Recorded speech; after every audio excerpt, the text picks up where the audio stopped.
সুপ্রভাত বন্ধুরা, কেমন আছো? আশা করছি ভালো আছো। আমিও তোমাদের আশীর্বাদে ভালো আছি। সুস্মিতার নতুন ব্লগে সকল বন্ধুকে স্বাগত জানাই। চলে এলাম নতুন দিনে নতুন একটা ব্লগ নিয়ে।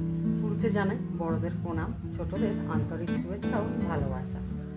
সকাল সকাল আশিবাসি সমস্ত কাজকর্ম সেরে স্নান করে পুজোটা সেরে নিয়েছি। নিয়ে আর উপাস হয়েছে, একটু জল গরম বসিয়েছি।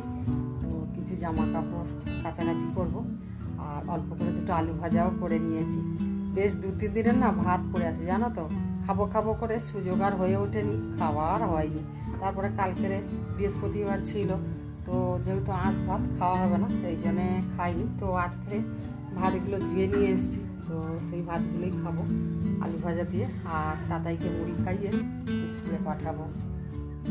ভাতগুলো ধুয়ে রেডি করে নিয়েছি, আর এই যে পেঁয়াজ লঙ্কা আলু সব রেডি করে নিয়েছি। তাতাই স্নান করতে গেছে, তো এলে একসাথে টিফিনটা করে নেব। নিয়ে আর এই যে কিছু জামা কাপড় ভিজিয়ে দিয়েছি, তো জামা কাপড়গুলো কেচে নিয়ে তারপরে রান্না বসাবো। খেয়ে দিয়ে তাতাইকে টোটোয় তুলতে যাচ্ছি, আর আমার একটা পাশের বাড়ির দেওয়ারের মেয়েও সাথে করে যাচ্ছে। তারপরে তো তাতাইকে টোটোয় তুলে দিয়ে ঢুকে পড়লাম দোকানে। তো আলু বাড়ন্ত হয়ে গেছে বলে এই জন্য 5 কিলো আলু নেব, তাই দোকানে এসেছি। আর এ পাশে দেখো সামনে কীর্তন হচ্ছে হনুমানজির মন্দিরে। আসলে আমাদের গ্রামে না একজনের ছেলে হয়েছে, তো সে বাপের বাড়ি ছিল, তো আজকের বাড়ি ফিরেছে বলে তো মানসিক ছিল, তো বাচ্চাটাকে নিয়ে আর বাতাসা হরিলুট দেবে বলে এসছে। এই যে বাচ্চাটা কোলে দেখতে পাচ্ছ, তো আমার দেওয়ার হয় সম্পর্কে, তো উনি 20 কিলো বাতাসা হরিলুট দেবে। এই কারণে বামুন ঠাকুরকে ডেকেছে, আর এখানে কীর্তনওয়ালা ডেকেছে, তো সবাইকে নিয়ে বাতাসা হরিলুট দিচ্ছে। তারপরে আমি চলে এলাম বাড়িতে এসে আজ আর ভাত রান্না করছি না, রুটি আলু ভাজা করছি। আসলে তাতাই সকালবেলা মুড়ি খেয়ে গেছে, আর ও আজকের স্কুলে ভাত খাবে বলেছে, তো আজকের স্কুলে মাংস ভাত খাওয়াবে। তো এই জন্য ভাবলাম ও তো ভাত খেয়ে নিচ্ছে, আর ওকে আজকের আর ভাত দেবো না, রুটি দেব। আর আমি একার জন্য আবার ভাত রান্না করব, এই জন্য রুটি আলু ভাজা করছি। তাতাইও খাবে আর আমিও খেয়ে নেব।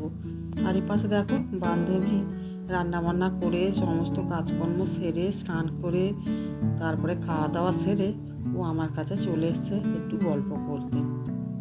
তো আমি রুটি করছি বলে ও রান্নাঘরেই দাঁড়িয়ে আছে।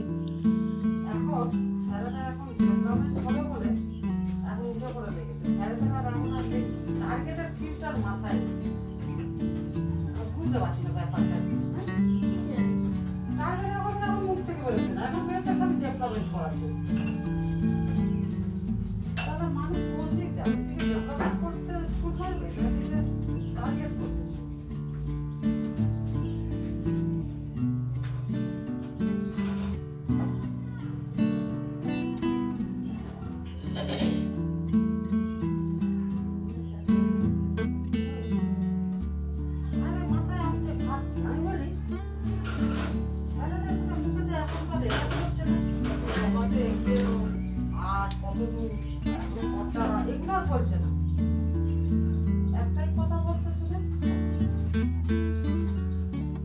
প্রকাশের অফিসটা ঠিকঠাক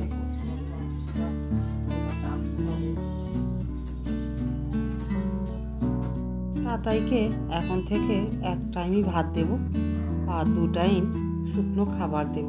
আসলে ওর বয়সটা বেশি নয়, কিন্তু ওর চেহারাটা না প্রচুর হেলদি হয়ে যাচ্ছে।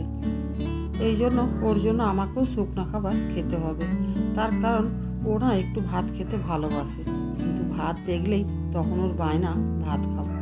এই জন্য ভাবছি যে দিনের বেলা অল্প করে চাল নিয়ে রান্না করব, আর রাতে আর ভাত করব না, রাতের জন্য রুটি করব। আর ওকে স্কুলে 1-8 দিন ভাত খাইয়ে পাঠাবো।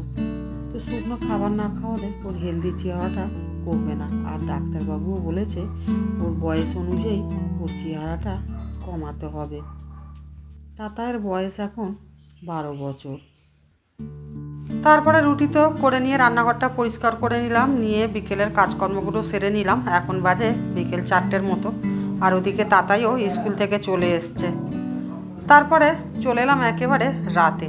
সন্ধ্যায় আজ আর তেমন কোনো ভিডিও শ্যুট করা হয়নি। তো তাতাইকে পড়িয়ে একেবারে মা ছেলে খেয়ে নিয়েছি। তাতাই ঘুমিয়েও পড়েছে। এখন বাজে রাত্রি 10টা।